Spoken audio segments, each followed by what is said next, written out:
Bonjour, encore ici c'est Erin Cox, physiothérapeute. Je vais continuer à vous parler de la main. Donc là, je vais tout de suite partager l'écran.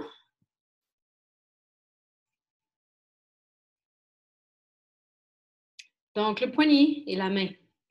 Donc, si on regarde ici l'écran, en bas de l'écran, c'est le distal de la main, puis proximal, c'est en haut de l'écran. Donc, on parle des différents compartiments ou différentes colonnes.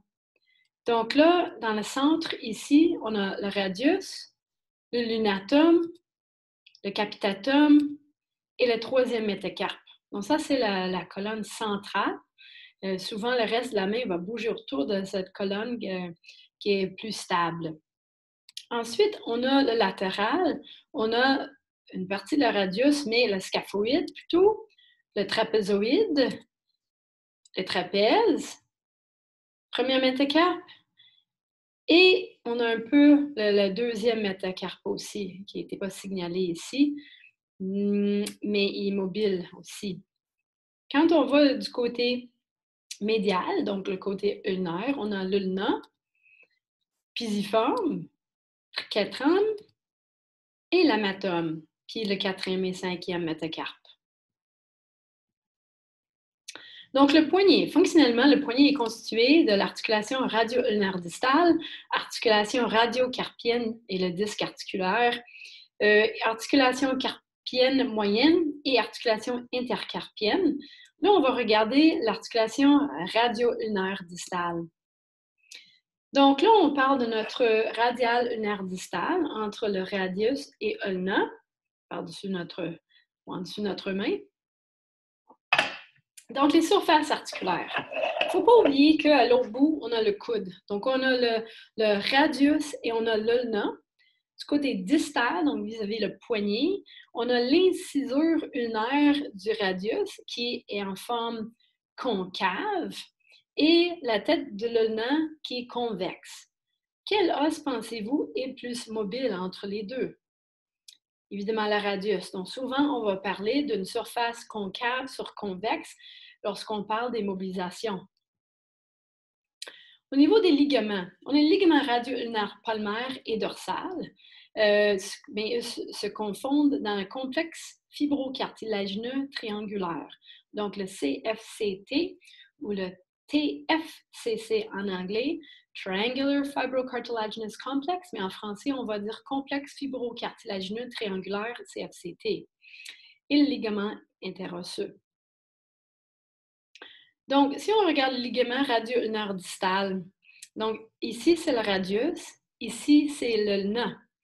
Puis, le ligament radio-ulnaire dorsal et le ligament radio-ulnaire palmaire. Donc, ça, c'est la surface palmaire. On sait aussi parce qu'on a le tubercule dorsal ici. Donc, puis évidemment, on regarde en point de vue de distal vers le proximal. Ici, on a le styloïde ulnaire et ici, on a le styloïde radial. Pensez-vous que cette main est en pronation ou supination présentement? Et voilà. Donc, il était en pronation. Puis si on s'en va vers la supination, ici, c'est l'extenseur ulnaire du carpe. Mais ici, c'est notre ligament qui est maintenant, donc là, le radius a fait le tour. Donc ça, c'est notre ligament radio-ulnaire dorsal qui est maintenant ici. Puis on voit que le ligament radio-ulnaire palmaire est maintenant plus tendu. Il est passé par-dessus. La capsule. Le radius ulna, le CFCT et le carpe, donc qui inclut le scaphoïde, lunatum et triquetrum, sont toutes renfermées dans la même capsule. La capsule est épaisse en antérieur et postérieur, puis un petit cul-de-sac radio-ulnaire qui se prolonge entre le radius et l'ulna. Donc, le carpe va être séparé si le CFCT est intact. Mais on va voir plus tard avec le CFCT qu'une butte de dégénération est normale. Puis surtout si elle est blessée, mais là, ça aurait pu séparer.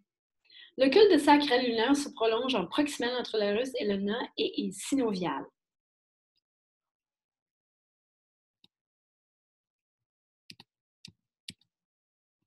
Donc, les groupes de structures du côté ulnaire du poignet et reposent entre l'ulna, triquetrum et l'unatum. Donc, le CFCT est entre l'ulna, triquetrum et l'unatum. Donc, c'est les structures ici qui sont entreposées. Le complexe fibrocartilage triangulaire, le CFCT, comprend les vestiges de ligaments radio-ulnaire, dorsal et palmaire, le disque articulaire, qui est ici. Puis vous voyez bien que le disque, ça commence ici au niveau du côté radial de notre processus styloïdien ulnaire, puis ça va jusqu'au radius du côté ulnaire. Donc, ça rejoint les parties distales de notre ulna et radius. Il y a aussi les ligaments ulnocarpaux, le ménisque et le LCU est renforcé du côté médial pour l'extenseur ulnaire des carpes. Donc, c'est le ligament collatéral ulnaire est renforcé par l'extenseur ulnaire des carpes. Donc là, vous voyez toutes les différentes structures. Ça, c'est notre point de vue, parce que le ligament ulnocarpien est un autre ligament qui est fait avec la combinaison de 3 différents ligaments. Donc, on a le ligament ulnolunatum, on a le ligament ulnocapitatum et le ligament ulnotriquetrum. Il attache fortement au ligament radio-ulnaire palmaire et dorsal. Puis ça, c'est le CFCT, du point de vue dorsal. Donc, on a le ulnotriquetral, ulnolunatum comme ligament. On a le petit ménisque ici. Et on a les ligaments palmaires radio-ulnaires et les ligaments dorsaux radio-ulnaires. Puis on voit bien que le extenseur ulnaire des carpes qui passe côté latéral aussi.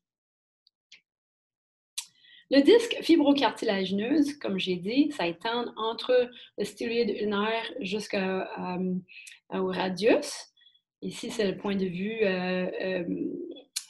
face distale. Donc, les triangulaires, l'île radius et le na, ils s'étendent entre le bord ulnaire du radius distal et ils s'attachent à l'ulna à la base du styloïde côté radial. Plus épais en périphérique et plus mince en central, donc autour de 2 mm du côté radial et 5 mm du côté ulnaire. Donc, c'est un peu plus épais, mais c'est normal, hein, parce que là, l'ulna est plus courte. Donc, il faut qu'il remplisse l'espace entre l'ulna puis le triquetrum et l'unatum. Il s'articule toujours avec l'unatum et le triquetrum lorsque le poignet est en déviation ulnaire, évidemment. Est situé entre l'ulna et la rangée proximale pour augmenter la congruence articulaire. Ça, c'est important parce que c'est une structure très importante au niveau de la stabilité de notre poignet. Donc, pas juste le radius ulna distal, mais il est également important, mais ça augmente aussi la congruence articulaire entre le radius ulna et la rangée proximale du carpe. Le ménisque, donc, ce sont les petites projections dans l'espace interarticulaire provenant des fibres profondes du ligament collatéral ulnaire. Puis le rôle. Comme j'ai dit, ça rejoint le radius et l'ulna inférieur ensemble, donc un rôle important dans la stabilité de l'articulation radio-ulnaire distale. Et aussi, il sert comme un coussin pour le poignet. Il augmente la congruence articulaire, disperse les forces. Donc, si on fait des activités mises en charge avec la main, ça va disperser les forces, puis ça va être comme un coussin pour ça. Le disque disperse les forces de la mise en charge. Donc, l'articulation est intacte. Si tout est intact, on a une radius qui va prendre 60% et le nœud 40%. Donc, c'est mieux partagé entre les deux os. Par contre, s'il y a une perte d'intégrité du disque, le radius va prendre plus de charge. Donc, plus à risque d'avoir l'usure au niveau du radius. Les facteurs reliés aux dommages du CFCT, la dégénérescence progressive avec l'âge, absorption répétitive de charge. Donc, pensez à vos personnes qui travaillent dans un métier qui prend une mise en charge. Peut-être ils travaillent comme un mécanicien, donc ils sont toujours appuyés avec une main puis ils travaillent avec l'autre. Pensez à quelqu'un qui peut-être qui travaille en jardinage, puis ils sont à quatre pattes, puis ont de la main pour s'appuyer. Pensez aussi à vos athlètes qui vont avoir un impact, surtout un impact avec le poignet en pronation et extension. C'est là où il y a beaucoup de stress. Donc, mettons, les gens qui font les gymnastiques, ça peut être aussi au niveau de les plongeurs. Donc, aussi la variation unaire positive. Voici la variation unaire. Donc, on a positive et négative. Pourriez-vous voir que positif, ça veut dire que le nœud est trop long. Je vous ai dit que normalement, le TFCC ou le CFCT est entreposé, mais s'il y a trop d'espace, ça veut dire que le nœud est plus petit ou moins long que le normal. Tout ça peut changer les biomécaniques au niveau de nos articulations radio-ulnaires distales et au niveau radiocarpien et ménisco-triquetrel ici. Moi-même, je me suis fait opérer pour une variance ulnaire positive. Mon ulna était trop long. Puis moi également, je me suis fait mal en me levant avec la main en pronation, donc en me levant du lit. Puis une autre fois, quand je me suis levée d'un banc. Et je l'ai entendu, ça faisait super mal, puis je me suis fait opérer. Ils ont coupé le bout de mon ulna, puis ils avaient à faire un genre de nettoyage au niveau de mon CFCT. Donc, une étude mimique en 1992 ont étudié 237 poignées de fœtus jusqu'à 94 ans. Puis, le CFCT, de toute façon, a une diminution progressive de cellules et une diminution de fibres élastiques, une dégénération mucoïde, fibrillation, ulcération, amincissement et normal, éventuellement une perforation. Les parties centrales sont plus cartilagineuses et les parties périphériques sont plus ligamentaires. Donc, c'est ça que je voulais dire, qu'il y a une certaine dégénérescence qui va se passer anyway. Donc, degeneration with disc perforation. Donc, en radio, il va y avoir dans la première puis deuxième décennie, ça va être normal, à part d'une blessure, naturellement. Mais vous voyez, même avec l'âge, il n'y a plus de normal. Donc, il y a toujours une dégénérescence qui va se passer juste avec l'âge. Est-ce qu'ils sont symptomatiques? Pas nécessairement. Donc, ça, c'est l'accuracy of direct magnetic resonance orthography in the diagnosis of triangular fibrocartilage complex tears of the wrist. Donc, est-ce que la résonance magnétique, orthographie, est capable de faire le diagnostic? Puis, il y a quand même des chiffres assez bons. Une sensibilité de 74, une spécificité de 80. Puis moi, j'ai été diagnostiquée justement avec une orthographie IRM. Le tableau clinique d'une lésion de CFCT, douleur localisée à l'articulation radio-ulnaire distale, compartiment médial et ulnaire. Douleur, pronation, supination. Moi, j'avais une misère à ouvrir des peaux ou tourner le poignet d'une porte. Légère diminution de l'articulation, de l'amplitude articulaire. en pronation, déviation ulnaire et extension, où il y a une hypermobilité parce qu'il n'y a plus l'intégrité de cette structure qui est super importante pour la stabilité. Clic pendant le mouvement, j'en avais ça. Douleur compression de la radio ulnaire distale et surpression en fin de pronation. C'est comme puis plutôt comme on peut faire un cisaillement ou comme un cisaillement de distal pour essayer de faire cisailler, ou comme moi, j'ai le piano key. Donc là, ici, si on prend le styloïde, je peux facilement, je peux le faire là parce qu'on a mal au poignet, mais je peux facilement, et voilà.